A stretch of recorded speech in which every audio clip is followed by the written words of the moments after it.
अस्सलामुअलैकुम, आप देख रहे हैं डेली पाकिस्तानी। मैं हूं आपका मेज़बान दीपक कुमार जीरामानी। आज हमारा जो टॉपिक था सियालकोट की जो PP 38 का जो इलेक्शन हुआ है वो मुस्लिम लीग नून की इलेक्शन थी और चौधरी खुश अख्तर साहब जो वहां से इलेक्ट हुए थे वो इंतकाल कर गए। उनकी नशस्त थी मुस्लिम लीग नून की। आज उस पर बाई इलेक्शन हुए हैं।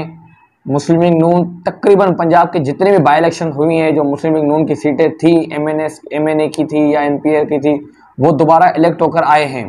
तहरीक इंसाफ का ये दावा था कि हमने उन सीटों पर भी अपने वोट बैंक हमारा काफ़ी इजाफा वोटों में हुआ है और हमने अपनी जो गवर्नेंस थी उसको इम्प्रूव किया है।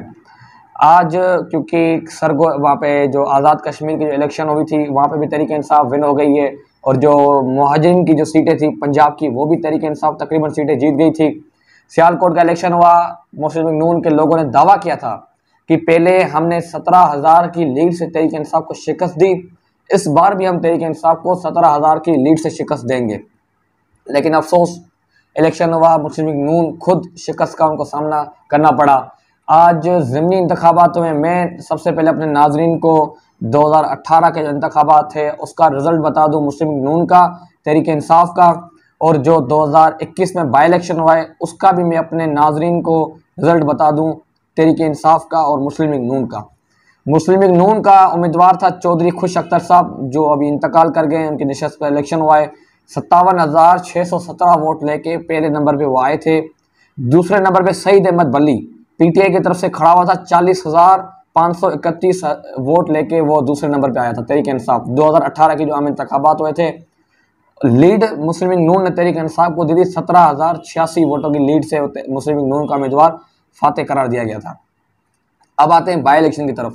बाई इलेक्शन में PP 38 सियालकोट का जो बाई इलेक्शन अभी हुआ है उसमें तहरीक इंसाफ के नौजवान उम्मीदवार चौधरी एहसन बरियार नौजवान उम्मीदवार है, 25 साल नौजवान। तहरीक इंसाफ ने उसको टिकट दी और वह भी इलेक्शन उसने कंटेस्ट किया।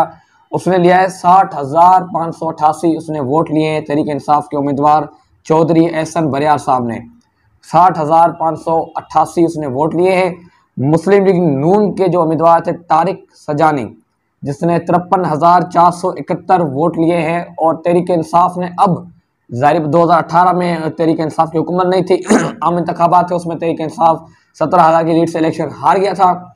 आज तहरीक इंसाफ के लोग दावा कर रहे हैं कि हमारी जो परफॉर्मेंस है उसको देखकर काफ़ी लोग तहरीक इंसाफ के साथ जुड़ रहे हैं। बड़ी शख्सियात वोटर्स तहरीक इंसाफ के साथ आ रहे हैं। आज तहरीक इंसाफ ने मुस्लिम लीग नून को 7,117 वोट से शिकस्त दी है मुस्लिम लीग नून को। और मुस्लिम लीग नून के रहनुमा जो वो हर बार के दावा करते हैं और ऐलान करते हैं कि हमारे साथ धांधली हुई है, धांधली हुई है। इस मौक़िफ़ पे, धांधली वाले मौक़िफ़ पे prime minister of Pakistan Imran Khan साहब बार बार कहते हैं और उनके वज़रा बार बार कहते हैं कि आएँ हमारे साथ असेंबली में बैठें, इलेक्शन के रिफॉर्म्स करें ताकि ये कोई भी रोना ना रोए, धांधली का रोना कोई भी ना रोए। तो मुस्लिम लीग नून का दोबारा यही रोना है, धांधली हो गई, धांधली हो गई, धांधली हो गई, सिलेक्टेड किया जा रहा है, सिलेक्टेड किया जा रहा है। लेकिन इस इंतखाबात में कोई धुंध भी हमें नज़र नहीं आई, कोई एजेंट कहीं गए वो भी हमें नज़र नहीं आए। इस इलेक्शन में अमन अमान भी बरकरार था, बहाल था, कोई किसी वर्कर के ऊपर तशद्दुद नज़र नहीं आया। तो मैं समझता हूँ और ये इलेक्शन साफ़ और शफाफ हो सकता हुए हों, कोई भी इसमें ना कोई रिगिंग की बात सुनाई में आई अभी तक सिवाय मुस्लिम लीग नून के।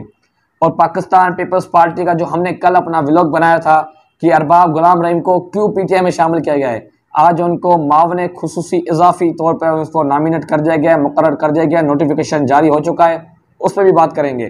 पीपल्स पार्टी का यहाँ पे कोई कैंडिडेट खड़ा हुआ नहीं था और ये भी सुनाई में आ रहा है कि जो पाकिस्तान पीपल्स पार्टी के जो उम्मीदवार थे जो वर्कर्स थे वो 2 हिस्सों में तकसीम हो गए थे। PP 38 सियालकोट के हल्के में पाकिस्तान पीपल्स पार्टी के वर्कर 2 हिस्सों में तकसीम हो गए थे। कुछ तहरीक इंसाफ को अंदरूनी सपोर्ट कर रहे थे, कुछ मुस्लिम लीग नून को सपोर्ट कर रहे थे। ज़ाती दोस्ती का जो उनका रिलेशनशिप है उसके तौर पे वो एक दूसरे को सपोर्ट कर रहे थे। अब आते हैं अरबाब गुलाम रहीम साहब जो सिंध के साबका वज़ीर आला थे, GDA के रहनुमा थे, पाकिस्तान तहरीक इंसाफ में वो शामिल हुए हैं। आज वज़ीर आज़म पाकिस्तान ने उनको इजाफी तौर पर मावने खुसूसी सिंध के जो इश्यूज़ पे मुकर्रर किया कि सिंध के जो भी वफाक के इंटरफेरेंस होंगे, अफेयर्स होंगे, वो अरबाब गुलाम रहीम साहब देखेंगे। अब अरबाब गुलाम रहीम साहब को टास्क दिया गया है पाकिस्तान पीपल्स पार्टी को टफ टाइम देने के लिए।